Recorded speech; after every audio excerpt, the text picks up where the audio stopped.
آج ہم پیروں سے، فقیروں سے، مزاروں سے سب سے دعا لینے چلے. میں کہتا ہوں سب سے بڑا پیر تو تیرے گھر میں بیٹھا ہوا ہے. سب سے بڑا پیر تیرے گھر میں بیٹھا ہوا ہے. اپنے باپ کو چھوڑ کر جاتا کہاں ہے؟ بڑی عجیب سی بات ہے.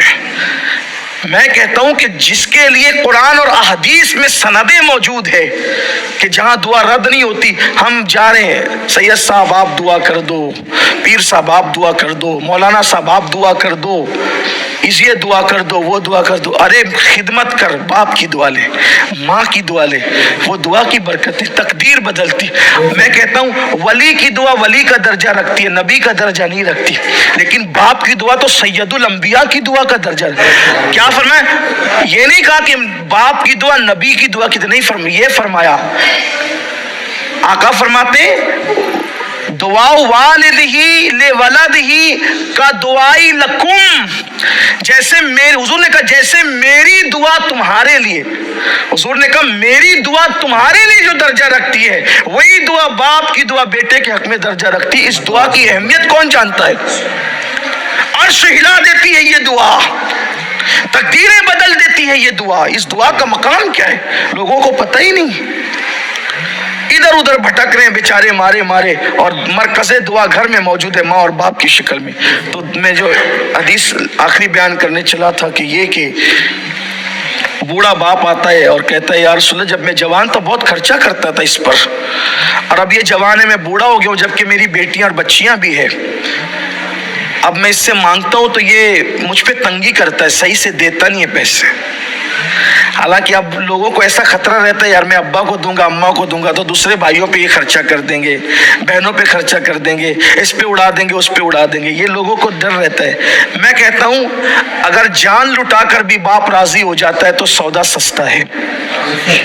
اگر جان دے کر بھی باپ راضی ہوتا ہے، کیونکہ جس کی رضا میں خدا کی رضا ہے، تو اس سے سستا سودا اور کیا ہے. لیکن لوگ وہ کرتے ہیں. اور یہ بھی آپ سے کہتا ہوں باپ نے جان لٹانا ہے لٹا دے، ہمیں تو رضا سے مطلب ہے، اللہ کی رضا چاہیے. میں دیکھ رہا ہوں میری نگاہیں چھوٹی سی عمر میں ان تجربات سے گزر رہی ہے کہ کچھ لوگوں کو میں نے دیکھا جو مسجد کی اندر پانچوں وقت جماعت میں موجود ہیں، داڑیاں بھی بڑی ہے، ٹوپیاں بھی سروں پر ہے، ہر سال رمضان شریف میں عمرہ کو بھی جا رہے ہیں، ہر سال حج کو بھی جا رہے ہیں، سب کر رہے ہیں، لیکن ماں باپ کی وہ خبرگیری ان کے یہاں نہیں ہے جو ہونی چاہیے. باپ سے اونچی آواز رہتی ہے، جبکہ امام اہل سنت اعلیٰ حضرت نے لکھا کہ ماں اور باپ سے بات کرو تو پہلے حکم یہ ہے کہ ان سے اجازت لو. بغیر اجازت بات کرنا بے ادبی ہے. اجازت لو، اور اجازت لینے کے بعد ایسے لہجے میں بات کرو جیسے ایک غلام اپنے آقا سے بات کرتا ہے. یہ ہے ہمارے مذہب میں ماں باپ کی اہمیت. بڑی اہمیت ہے، بہت بڑی اہمیت ہے. تو اس باپ نے کہا حضور وہ دیتا نہیں ہے، میں پیسے مانگتا ہوں. تو اتنے میں بیٹا بھی آ گیا. عرض کیا یا رسول اللہ یہ میرا باپ ہے، یہ مجھے بہت ستاتا ہے، مجھ سے پیسے مانگتا ہے، خرچہ مانگتا ہے، تنگ کرتا ہے، میرے اور دوسرے بھی اخراجات ہیں. اور ایک روایت کے مطابق ایسا ہے کہ پہلے جوان آیا پھر بوڑھا آیا، ایک روایت ہے کہ پہلے بوڑھا آیا پھر جوان آیا. بہرحال اب جب یہ بات ہوئی نا، بوڑھے باپ کی بات سنی، جوان سامنے آ گیا تو میرے آقا رونے لگے بوڑھے کی بات سن کے. اور حضور نے جو جواب فرمایا وہ یہ، آقا فرماتے ہیں اے بوڑھے جہاں جہاں تک تیری فریاد کی آواز پہنچی میں دیکھ رہا ہوں کہ ہر پتھر ہر درخت ذرہ ذرہ رو رہا ہے تیری آواز کو سن کر کے. اور پھر اس جوان سے کہا اے جوان تو بھی تیرے باپ کا ہے اور تیری پوری دولت تیرے باپ کی ہے، تیری دولت پر تیرے باپ کا حق ہے اور تو اس سے چھپا نہیں. سبحان اللہ. حضرت علامہ مولانا سید امین القادری صاحب قبلہ نے حق فرمایا، سچ فرمایا کہ ہم اولاد کو جو ہے بڑھاپے میں ماں باپ کی ضرورت بھی بننا چاہیے، اور جتنا بھی اولاد کا ہے اس سب میں باپ کا حق ہے، ماں کا حق ہے.